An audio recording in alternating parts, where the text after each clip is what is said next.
Good evening, everyone. Anup sir from Mandar. ये JPSC का part 4 है, पार्ट 4, जिसमें कि मैं कुछ इन्फॉर्मेशन आपको देना चाह रहा हूँ। जैसे कि सबसे पहले पेपर में आपको 150 नंबर की जो एग्जाम्स होते हैं ना, उस एग्जाम में आपको एक लैंग्वेज चूज करना है। एक लैंग्वेज क्या है भाई? सीधी सी बात है, एक लैंग्वेज है इंग्लिश, हिंदी, जो भी आपका है, करनाली खोटा जो वॉट एवर, जिसमें 150 नंबर के प्रश्न आते हैं और उसमें ऑब्जेक्टिव प्रश्न नहीं होते हैं। अब आपको करना क्या है? मैं ये बता रहा हूं कि करना क्या है, what you have to do. मैंने पहले भी कहा है कि मैं सिखाता हूं, right? Now I am not teaching, I am giving ideas what to do. आपने यदि इंग्लिश और हिंदी लिया है, चाहे कोई भी रीजनल लैंग्वेज लिया है, तो सबसे पहली बात कि आप उसमें स्पेलिंग मिस्टेक्स ना करें। Suppose you are giving English examination and you are making any mistake, एक मतलब अल्फाबेट आप गलत करते हैं ना, तो उसका अर्थ ही बदल जाता है। इसीलिए स्पेलिंग मिस्टेक ना करें, रिटन प्रैक्टिस करें। रिटन प्रैक्टिस, क्योंकि इसमें आपको लिखना अधिक होता है, समय कम होते हैं। जो आपके मार्क्स हैं उसको बहुत गहराई से उसके अनुसार 4 पेजेस, 5 पेजेस, व्हाटएवर आप उसको लिखें। उसके लिए राइटिंग स्पीड की बहुत ज़्यादा ज़रूरत है।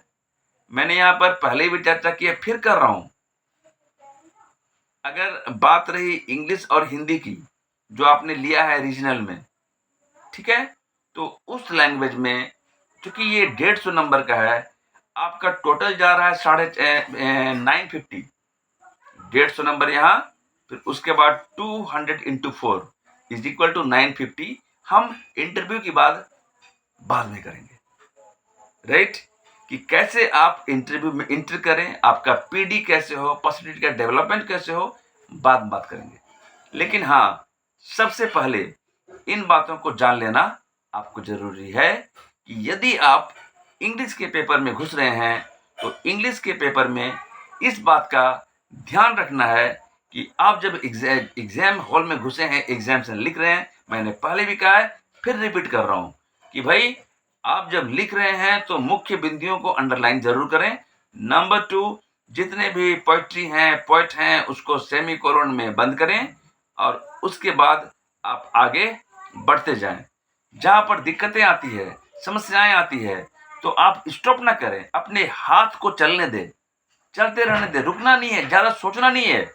व्हाटएवर उसके करीब जो भी आपका टॉपिक है ना, उस टॉपिक के करीब आप उसको पहुंचाते रहें, लिखते रहे। क्योंकि रुकिएगा ना तो आप उन शब्दों को पूरा नहीं कर पाइएगा और आपको लंबे लंबे आंसर देने हैं। बस मैंने कहा था कि जो टीचर्स हैं वो गलत में से सही आंसर्स को ढूंढते हैं, लेकिन जो सही आंसर है ना उसको अंडरलाइन जरूर करें, ताकि शिक्षकों को आपके कॉपी को काटने में समस्या ना हो, राइट? और हाँ, अगर आप इंग्लिश में लिख रहे हैं, पैराग्राफ हो, पैसेज हो, व्हाटएवर जो भी हो, ठीक है, उसमें अपनी हैंडराइटिंग को ठीक करने के साथ साथ एक काम करें। अगर बहुत ही लंबे मतलब क्वेश्चन आंसर है ना, तो बीच में एक लाइन उसको आप ये क्या कर दें, उसको बिल्कुल ढंग से, अगर आपने सपोज दैट कि आपको 5 क्वेश्चंस मिले हैं, 40 इंटू 5, 40 इंटू 6, तो जब एक क्वेश्चन के आंसर को आप खत्म करते हैं तो कम से कम 2-3 लाइन छोड़कर उसको बिल्कुल एक तरह से बैरिकेड कर दें, एक तरफ से उसको मतलब लाइन खींच दें, ताकि टीचर को देखने में लगे कि हाँ, आपका प्रयास अच्छा है, कॉपी साफ सुथरी है, आपको अच्छे अंक मिलेंगे, राइट? किसी भी क्वेश्चन के आंसर को छोड़े ना और लिखित अभ्यास जारी रखें। हिंदी की बात है तो हिंदी में भी आप लिखित अभ्यास जारी रखिए, ताकि आपके स्पेलिंग मिस्टेक ना हो। और हाँ, रुकिएगा मत, अब लिखते-लिखते आप सोच रहे हैं, अरे हाँ, यहाँ पर क्या था? अरे वो यहाँ पर क्या था? नहीं, सोचने का समय ज़्यादा नहीं है, लिखने का समय है, जस्ट डिस्क्राइब। इसके लिए आपको एक चीज़ की बहुत ज़्यादा ज़रूरत है और वो है practice, practice and practice.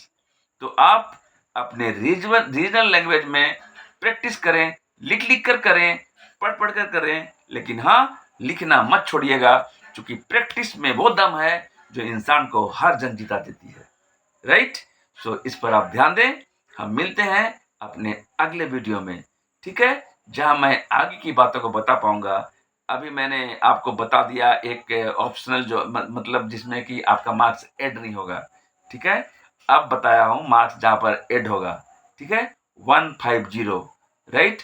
Qualifying paper English के बारे और इंग्लिश और हिंदी जो रहता है उसके बारे में बता चुका हूँ कि इंग्लिश और हिंदी जो है उसमें आप लोग को 50-50 मार्क्स का रहेगा जिसको कि आपको कैसे मैनेज करना है and I don't hope I believe कि आप उसको क्वालिफाई कर लीजिएगा और इसमें आप लगे रहें, आप अच्छा करेंगे, ठीक है? मेहनत कीजिए, ढंग से कीजिए, ज़्यादा टेंशन मत लीजिए, बिंदास रहिए, दिमाग को शांत रखिए, कुछ चीज़ों को उन पर छोड़ दीजिए। अपना कर्म करते रहिए। मिलते हैं नेक्स्ट वीडियो में।